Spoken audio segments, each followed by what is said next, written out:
The Whispering Woods. Segment 1. In the heart of a small, forgotten town called Eldergrove, surrounded by dense forests, enshrouded in perpetual mist, there was a place the locals whispered about in hushed tones: the Whispering Woods. The woods were dense and dark, their gnarled trees reaching skyward like skeletal hands. For generations, the townsfolk avoided the area, recounting stories of eerie whispers and vanishing children. The origin of these tales was as old as the town itself, passed down from elders to children like a grim inheritance. For Mark, a recent college graduate looking for some adventure before settling into a dull office job, the Whispering Woods was the perfect destination. He'd heard the stories from his grandmother, who had grown up in Eldergrove. She often warned him never to venture near the woods. But Mark, armed with his skepticism and love for thrill-seeking, dismissed them as mere folklore designed to scare children. One autumn afternoon, with leaves turning a blood-red hue, Mark arrived in Eldergrove. He had planned his visit meticulously, ensuring he had enough supplies for a night in the woods. Despite the warnings from the innkeeper and the curious glances from the locals, he remained undeterred. He was determined to debunk the myths and maybe capture some unique footage for his YouTube channel. As he approached the edge of the Whispering Woods, an unnatural silence greeted him. The usual sounds of nature: chirping birds, rustling leaves, were absent. An icy shiver ran down his spine, but he shrugged it off as excitement. He switched on his flashlight and stepped into the dense foliage, the light cutting through the mist like a knife through fog. The deeper he went, the darker it became, the canopy above thickening, allowing only slivers of light to penetrate. The air was heavy with the scent of damp earth and decay. Every so often, he thought he heard whispers, faint and indistinct, but he attributed them to the wind. After all, it was the Whispering Woods. His mind was playing tricks on him, surely.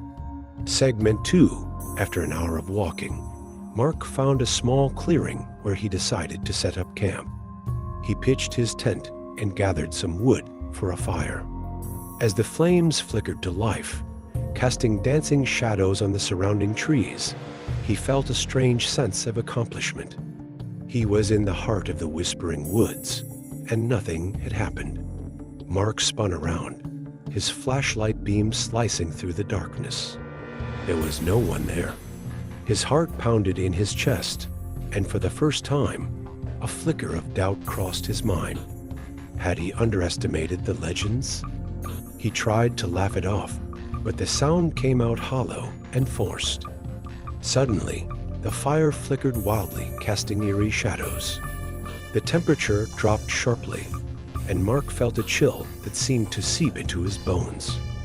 He tried to ignore it, chalking it up to the natural cooling of the night. But then he heard it clear. Distinct words whispered directly into his ear: "Leave before it's too late." Mark spun around, his flashlight beam slicing through the darkness. There was no one there. His heart pounded in his chest, and for the first time, a flicker of doubt crossed his mind. Had he underestimated the legends? He tried to laugh it off, but the sound came out hollow and forced. Deciding to call it a night, he retreated into his tent, zipping it up tightly. Sleep did not come easily. Every rustle of leaves, every creak of branches set his nerves on edge. The whispers continued, sometimes near, sometimes far, always just out of reach. He clutched his flashlight like a lifeline, its beam the only thing keeping the encroaching darkness at bay.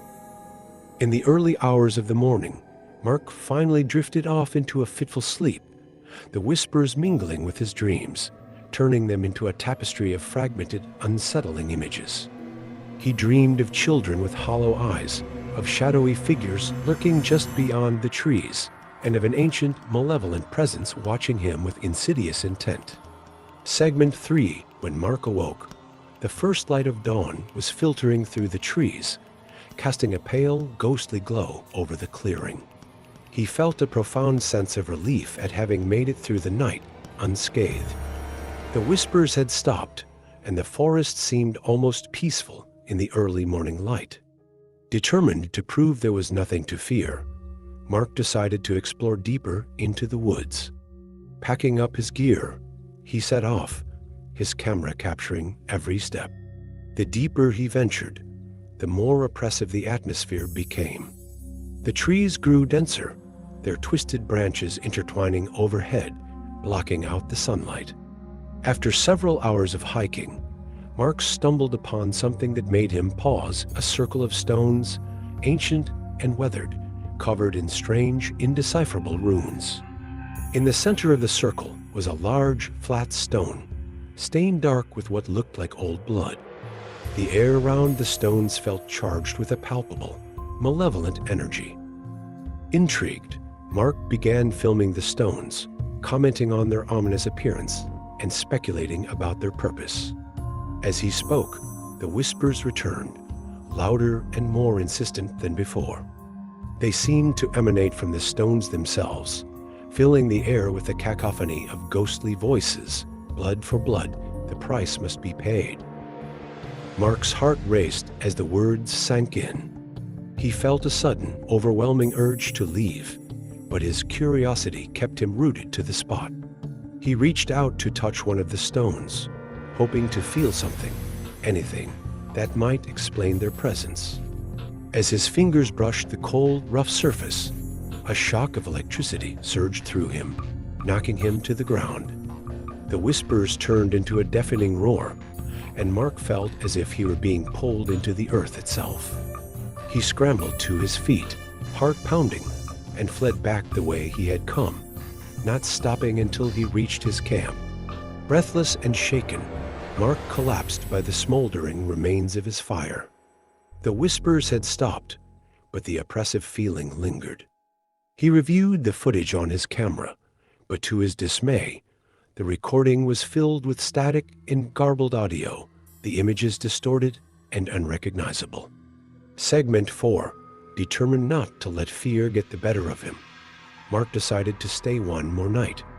He told himself it was for the sake of his video, to gather more evidence and maybe even debunk the myths once and for all. But deep down, he knew he was driven by something else: a morbid curiosity and a desire to understand the true nature of the Whispering Woods. As night fell, Mark sat by the fire, reviewing his notes and planning his next steps. He resolved to return to the circle of stones in the morning, this time with more equipment to capture whatever was causing the disturbances. But as the darkness deepened, the whispers returned, more insistent and malevolent than ever. Leave or face the consequences, Mark tried to ignore them, focusing on his research, but the voices grew louder, filling his mind with images of death and despair. He saw visions of the townsfolk of Eldergrove, their faces twisted in terror, their bodies broken and lifeless. He saw children being dragged into the woods, never to be seen again, their cries for help echoing in the darkness. The fire flickered and died, plunging the clearing into darkness. Mark fumbled for his flashlight, but it wouldn't turn on. Panic set in as the whispers grew louder, enveloping him in a suffocating blanket of fear. He felt a cold hand brush against his cheek, and he jumped, spinning around to face the unseen threat. "Who are you?" he shouted into the darkness. "What do you want?" "Who are you?" he shouted into the darkness. "What do you want?" The whispers stopped, replaced by a deep, guttural voice that seemed to come from everywhere and nowhere at once. "You have been warned. Leave this place, or suffer the same fate as those before you. You have been warned. Leave this place, or suffer the same fate as those before you." Mark's heart pounded in his chest as he tried to process the words. He knew he should leave, but his curiosity and stubbornness kept him rooted to the spot. He had come this far, and he wasn't about to turn back now. He spent the rest of the night huddled in his tent, clutching his flashlight and trying to stay awake. The whispers continued, a constant reminder of the danger that lurked just beyond the thin fabric of his shelter. Segment 5. The first light of dawn brought a sense of relief, but also a renewed determination. Mark packed up his gear and set off for the circle of stones, this time with a steely resolve. He had to find out what was causing the disturbances, even if it meant putting himself in danger. The journey back to the stones was fraught with tension. Every rustle of leaves, every snap of a twig set his nerves on edge. But he pressed on, driven by a need for answers. When he reached the clearing, he was surprised to find it empty. The stones were gone, replaced by a barren patch of earth. Confused and frustrated, Mark searched the area, hoping to find some clue that might explain the disappearance.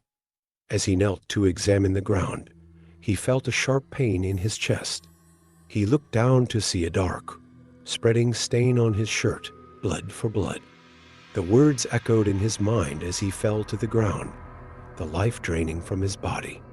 As his vision blurred, he saw the shadowy figures emerge from the trees, their hollow eyes watching him with a mix of curiosity and malice. The last thing he heard was the sound of whispers, a cacophony of voices blending together in a chilling symphony of sorrow and regret.